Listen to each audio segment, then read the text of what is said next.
नमस्कार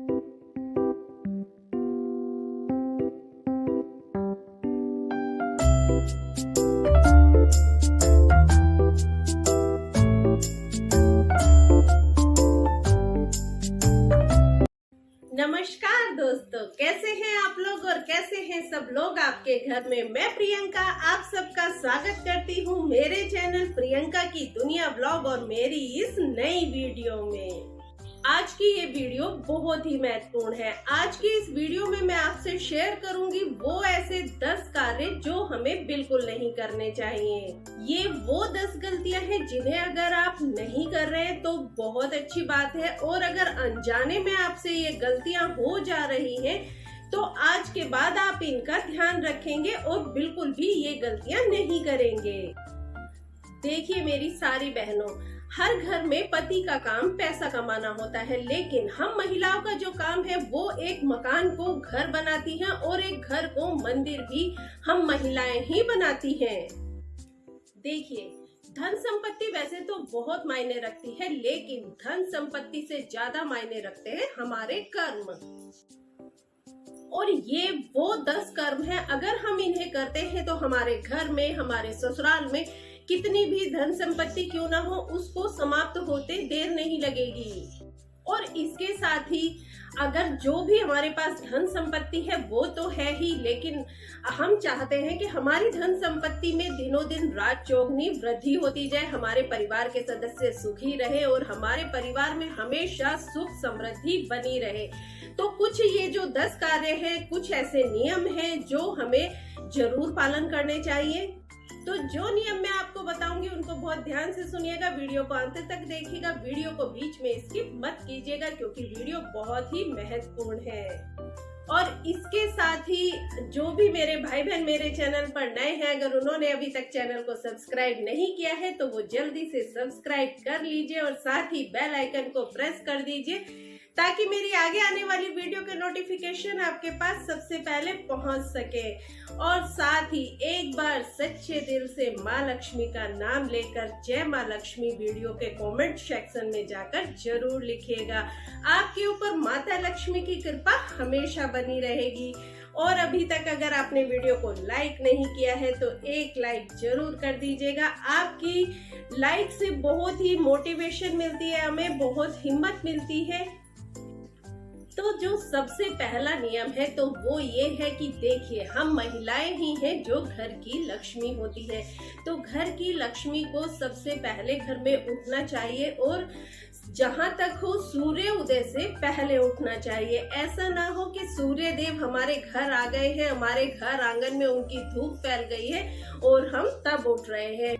जिन महिलाओं के छोटे बच्चे हैं उनके लिए तो चलिए अलग बात है कि वो रात को उनके साथ जागती हैं तो वो देर से उठ सकती हैं, लेकिन फिर भी मैं एक बात कहना चाहूंगी कि जिस घर में महिलाएं देर से उठती हैं उस घर में उन्नति बिल्कुल नहीं होती है। देखिए, बहुत सी मेरी बहनों का ये भी कहना होगा कि हम तो रात को देर तक काम करते हैं तो हम सुबह जल्दी कैसे उठ सकते हैं। तो मैं सिर्फ इतना कहना चाहूंगी कि देखिए, जहां तक संभव हो सके जल्दी से जल्दी उठ जाइए। और बच्चों और बुजुर्गों को तो छोड़ दीजिए, लेकिन महिलाओं को अपने घर में सुबह जल्दी उठना ही चाहिए। तो आज के बाद आप लोग इस बात का ध्यान जरूर रखेंगे और सुबह सूर्य उदय से पूर्व उठने की पूरी कोशिश करेंगे। और दूसरा कार्य जो बिल्कुल नहीं करना है वो ये कि देर से घर में झाड़ू नहीं लगानी है कि सूर्य देव आ गए हैं और हम देर से झाड़ू अपने घर में अब लगा रहे हैं। तो देखिए, इसमें कुछ बहनों का मेरी ये कहना होगा कि हमारे घर में मेड आती है तो फिर हम कैसे सुबह झाड़ू उससे पहले लगा दें। तो मैं इतना कहना चाहूंगी कि सुबह जब सूर्य उदय से पहले अगर आप उठ जाते हैं तो उठकर सबसे पहले सिर्फ नियम कर लीजिए झाड़ू का। जरूरी नहीं है कि आप पूरे घर को अच्छे से साफ करके झाड़ू लगाएं। आप हर कमरे में झाड़ू छुआ कर भी, और जो थोड़ा बहुत भी कचरा है अगर आप मुख्य द्वार से बाहर निकाल देंगे तो वो भी झाड़ू लगाने का नियम माना जाएगा। और इस काम में मुश्किल से आपको 5 मिनट ही लगेंगे। तो देखिए, घर में झाड़ू का नियम आप सुबह ही कर लीजिए, देर से झाड़ू ना लगाएं। और तीसरा कार्य है जो हमें नहीं करना है वो है कि हमें देर से नहीं नहाना है। देखिए, स्नान 4 प्रकार के होते हैं। सुबह 4 बजे ब्रह्म मुहूर्त में जो किया जाता है वो होता है देव स्नान। उसके बाद आप 6 बजे करते हैं तो ऋषि स्नान, और उसके बाद 7-8 बजे तक अगर आप स्नान करते हैं तो मानव स्नान, और 12 बजे अगर आप स्नान करते हैं तो वो होता है राक्षस स्नान। तो मैं अपनी सभी बहनों से यही कहना चाहूंगी कि भले ही आप देव स्नान और ऋषि स्नान नहीं कर पा रहे हैं, लेकिन मानव स्नान तो बिल्कुल कर लीजिए। राक्षस स्नान बिल्कुल नहीं करना है, क्योंकि उस स्नान को करने से क्या फायदा जिसका पुण्य ही हमें ना मिले।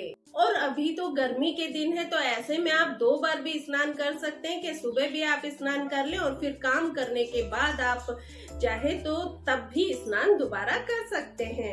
देखिए, कुछ लोग कहते हैं कि हमारे घर में पैसा तो बहुत आता है लेकिन रुकता नहीं है, तो ऐसे कार्य आप ना करें कि घर में आपने मंदिर तो बना लिया है, दीपक आप नहीं जला पा रहे, कभी देर हो रही है और आप जल्दी में अपने घर के मंदिर में पूजा किए बिना जा रहे हैं। देखिए, जरूरी नहीं है कि आप बहुत देर तक पूजा करें।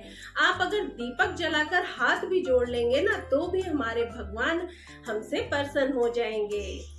और अगला कार्य ये है कि अपने घर के मंदिर में हमें रोज दीपक तो जलाना ही है, पूजा भी करनी है, साथ ही घंटी भी बजानी है, क्योंकि जिस घर में मंदिर की घंटी की आवाज नहीं गूंजती है उस घर में सकारात्मक ऊर्जा भी नहीं रहती है। इसलिए अपने मंदिर में आप रोज घंटी बजाइए, और साथ ही अगर संभव हो तो शंखनाद भी कीजिए। जिस घर में शंखनाद होता है उस घर से सारी नकारात्मक ऊर्जा खुद ब खुद चली जाती है, और जिस घर में सकारात्मक ऊर्जा रहती है ना दोस्तों, उस घर में माँ लक्ष्मी हमेशा वास करती हैं। और अगली जो बात है वो भी बहुत महत्वपूर्ण है। देखिए, जिस घर में पति पत्नी में आपस में बनती नहीं है, उनके बीच लड़ाई झगड़े होते हैं या फिर मनमुटाव रहता है, कलह कलेश रहता है, तो उस घर में भी कभी उन्नति नहीं होती है, प्रगति नहीं होती है, और माँ लक्ष्मी भी वास नहीं करती है।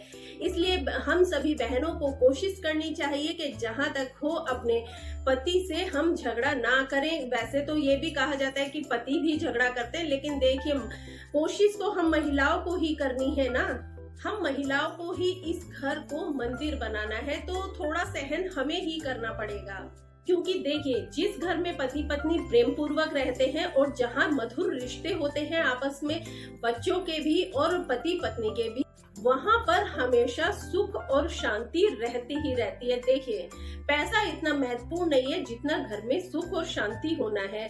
तो अगर आप दोनों हस्बैंड वाइफ एक दूसरे के साथ प्यार से रहते हैं और साथ में अगर आप नमक रोटी भी खा रहे हैं सुख से, तो इससे बड़ा सुख और क्या हो सकता है। और साथ ही एक बात का ध्यान और रखें कि हमेशा पति का भी पत्नी को आदर करना चाहिए और पति को भी अपनी पत्नी का आदर करना चाहिए। एक दूसरे का अपमान नहीं करना चाहिए, उनका किसी के भी सामने मजाक नहीं उड़ाना चाहिए, एक दूसरे की कमी को सबके सामने नहीं बताना चाहिए। क्योंकि जिस घर में पति पत्नी एक दूसरे का आदर करते हैं, तो उस घर में माता लक्ष्मी खुद ब खुद चली आती हैं।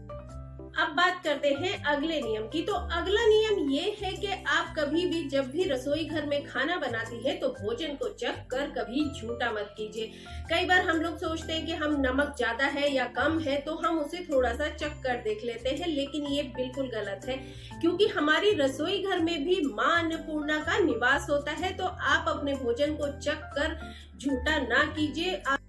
देखिए, अगर आप नहीं भी चखेंगी तो धीरे धीरे आपको प्रैक्टिस हो ही जाएगी कि आप सही नमक और मिर्च डालना शुरू कर देंगी। क्योंकि हम लोग तो होते भी एक्सपर्ट ही हैं, तो जितना और चीजों में हम एक्सपर्ट है, खाना बनाने में भी हम एक्सपर्ट हो ही जाएंगे। तो कभी भी भोजन को चख कर झूठा नहीं करना है।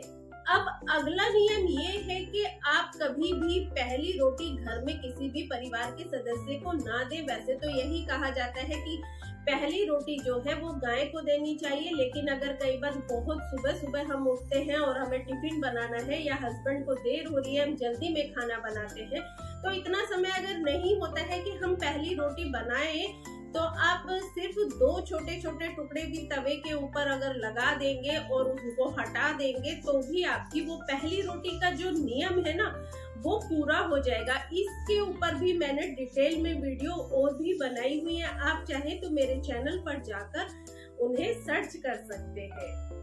ये भी बहुत अच्छा है, अगर आपके पास समय है तो आप पहली रोटी बनाइए और उसे गाय माता को जाकर दे दीजिए। और अगला नियम ये है कि कभी भी अगर आप भोजन परोसते हैं परिवार के किसी भी सदस्य को, तो चूल्हे के ऊपर से रखा हुआ भोजन कभी भी परोसिए मत। किसी की प्लेट में आप रोटी सीधा तवे से उतार कर ना दे, पहले उसे आप कैसरोल में या जहां भी रखते हैं वहां रखें, उसके बाद आप रोटी दें। और अगर आप दाल या सब्जी कुछ दे रहे हैं तो आप चूल्हे के ऊपर से सीधा बना ढक्कन खोला और डाल के खाना दे दिया, तो ऐसा बिल्कुल मत कीजिए। आप पहले उस कुकर को या भगोना जो भी है उसको आप नीचे उतारिए और फिर आप उसमें से खाना दीजिए। अगला नियम जो है वो चकले बेलन से संबंधित है। इसके ऊपर भी मैंने पूरी डिटेल में वीडियो बनाई है, लेकिन मैं यहाँ पर शॉर्ट में आपको बता देती हूँ कि चकला और बेलन को कभी भी झूठे बर्तन के साथ ना रखें। जब आपका भोजन बन जाए तो आप चकले को धोकर और बेलन को धोकर तुरंत के तुरंत ही रख दीजिए। जब भी आपके घर में आपकी पेमेंट आती है या महीने के खर्च के आप पैसे अपने बैंक से निकाल कर लाते हैं, तो उन पैसों में से एक छोटा सा अंश जो है उसे आप भगवान के नाम का निकाल कर अपने मंदिर में रख दीजिए। वो आप 10 रुपए, 20 रुपए, 50 रुपए, जितना आपको ठीक लगे उतना भी आप रख सकते हैं। और उन पैसों को आप क्या करना है, तो उन पैसों को आप जमा करते जाइए। उन पैसों से आप अपने मंदिर के लिए कोई भी चीज ले सकते हैं या फिर उन पैसों से आप प्रसाद ला सकते हैं, लेकिन उन पैसों को अपने घर खर्च में इस्तेमाल मत कीजिए। अब बात करते हैं अगले नियम की। तो देखिए, सभी महिलाओं को सूरज को जल जरूर देना चाहिए सुबह स्नान करने के बाद। और उगते हुए सूरज को अगर हम जल देते हैं तो हमारे घर से बहुत सारी परेशानियां अपने आप ही दूर हो जाती हैं और परिवार के सभी सदस्य उन्नति करते हैं। तो ये तो वो नियम थे जो कि हमें अपने घर में करने हैं। साथ ही एक कार्य और हम महिलाओं को करना चाहिए, वो ये कि हमेशा आप अपने चेहरे पर मुस्कुराहट रखिए। भले ही हम कितनी परेशानी में क्यों ना हो, लेकिन अपने चेहरे पर चिंता और दुख दिखाकर हम दुनिया के सामने सिर्फ अपना मजाक ही बनवाते हैं। तो हमेशा अपने चेहरे पर मुस्कुराहट रखिए। दिल में भले ही कितना दुख क्यों ना हो, लेकिन दूसरे लोगों को पता नहीं चलना चाहिए कि हम कितने दुखी हैं।